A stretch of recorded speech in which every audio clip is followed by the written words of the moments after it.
اس کے علاوہ رمضان کے پورے مہینے میں مسلمان روزہ رکھتے ہیں، اللہ کی عبادت کرتے ہیں اور کامیابی حاصل کرتے ہیں، تو عید اس بات کا بھی جشن ہے۔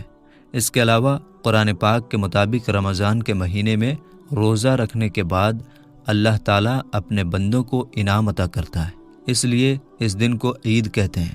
بخشش اور انعام کی اس عید کو عید الفطر بھی کہا جاتا ہے۔ یاد رکھیں، اللہ تعالیٰ کا حکم ہے کہ جس طرح سے تم عید کے دن ایک دوسرے کے ساتھ پیار اور محبت سے ملتے ہو، ویسے ہی تم ہمیشہ لوگوں کے ساتھ پیار اور محبت کے ساتھ میں پیش آؤ، یعنی کہ ہمیشہ محبت سے ملتے رہو۔ اس کے علاوہ عید کے دن کا ایک خاص پیغام یہ بھی ہے کہ عید کے دن غریبوں کی خوب مدد بھی کیا کرو۔ دوستو، یاد رکھیں، اللہ کے پیارے نبی صلی اللہ تعالیٰ علیہ وسلم بڑی ہی سادگی کے ساتھ عید منایا کرتے تھے۔ ایک مرتبہ عید کے دن اللہ کے پیارے نبی حضرت محمد صلی اللہ تعالیٰ علیہ وسلم اپنے گھر سے عیدگاہ کی طرف جا رہے تھے، تو آپ نے دیکھا کہ راستے میں کچھ بچے کھیل رہے ہیں۔ ان بچوں کے پاس دور ایک بچہ اداس اور غمگین حالت میں بیٹھا ہوا ہے۔ اس بچے کو دیکھ کر آپ کے قدم مبارک وہیں پر رک گئے۔ پھر آپ اس بچے کے پاس گئے اور اس سے پوچھنے لگے کہ بیٹا، سب بچے خوشی سے کھیل رہے ہیں، مگر تم یہاں پر اداس کیوں بیٹھے ہو؟ اس پر اس بچے نے جواب دیا، اے اللہ کے نبی، میں یتیم ہوں، میرے ماں باپ کا انتقال ہو چکا ہے، میرے لیے کپڑے لانے والا کوئی نہیں ہے۔ آج اگر میری ماں زندہ ہوتی تو آج مجھے بھی میری ماں نہلا کر نئے کپڑے پہناتی اور پھر میں بھی خوشی خوشی کے ساتھ ان بچوں کے ساتھ کھیلتا اور پھر عیدگاہ میں جاتا۔ بس یہی باتیں سوچ سوچ کر میں اداس اور غمگین بیٹھا ہوا ہوں۔ بس اتنا سننا تھا، اللہ کے پیارے نبی کی آنکھوں میں آنسو آ گئے۔ پھر آپ نے اس بچے سے کہا، اے بیٹا، تم میرے ساتھ آؤ، آج محمد تمہیں اپنا بیٹا مانتا ہے۔ پھر آپ اس بچے کو ساتھ لے کر واپس اپنے گھر آئے اور پھر اس بچے سے کہا کہ آج سے حضرت عائشہ تمہاری ماں ہے، حضرت فاطمہ تمہاری بہن ہے اور حسن اور حسین تمہارے بھائی ہیں۔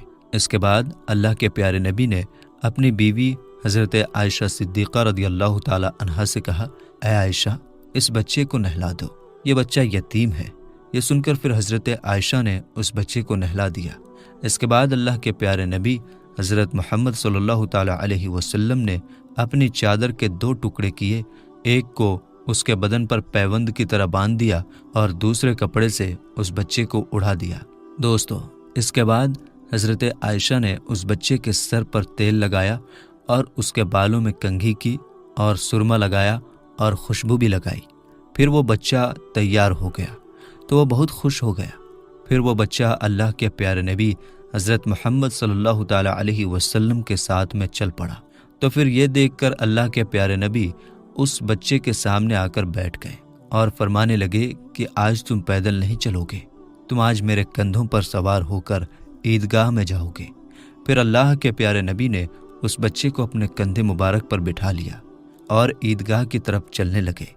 پھر جب آپ اس جگہ پر پہنچے جہاں پر سب بچے کھیل رہے تھے، تو ان بچوں نے اللہ کے پیارے نبی کے کاندھے مبارک پر اس بچے کو دیکھا جس کو وہ اپنے ساتھ کھلا بھی نہیں رہے تھے۔ وہ بچہ تو نہا دھو کر اللہ کے پیارے نبی کے کاندھے مبارک پر سوار ہے۔ تو یہ دیکھ کر وہ سب بچے حیران رہ گئے۔ پھر ان بچوں نے اللہ کے پیارے نبی حضرت محمد صلی اللہ تعالی علیہ وسلم کو سلام کیا۔ پھر اس بچے نے ان باقی بچوں کو بتایا کہ اللہ کے پیارے نبی مجھے عید کی نماز کے لیے عیدگاہ میں لے جا رہے ہیں، اب میں یتیم نہیں رہا، اللہ کے پیارے نبی کا بیٹا بن گیا ہوں۔ یہ سن کر پھر ان بچوں میں سے ایک بچے نے کہا، کاش ہم بھی یتیم ہوتے تو اللہ کے پیارے نبی ہمیں بھی اپنے کاندھے مبارک پر بٹھاتے اور پھر ہمیں بھی عیدگاہ تک لے جاتے۔ دوستو، اس کے بعد اللہ کے پیارے نبی اس بچے کو ساتھ لے کر عیدگاہ میں پہنچ گئے اور پھر جب آپ ممبر پر چڑھنے لگے تو وہ بچہ نیچے بیٹھنے لگا۔ یہ دیکھ کر پھر آپ نے اس بچے سے کہا کہ آج تم میرے ساتھ ممبر پر بیٹھو گے۔ پھر آپ ممبر پر بیٹھے تو اس بچے کو بھی آپ نے اپنے پاس میں بٹھا لیا اور پھر آپ نے محبت کے ساتھ اس بچے کے سر پر ہاتھ رکھا اور فرمایا، اے لوگو، جو آدمی کسی یتیم کے سر پر محبت سے ہاتھ رکھے گا تو اس کے ہاتھ کے نیچے جتنے بھی بال ہوں گے اللہ تعالیٰ اس کے نامہ اعمال میں اتنی ہی زیادہ نیکیاں لکھ دے گا۔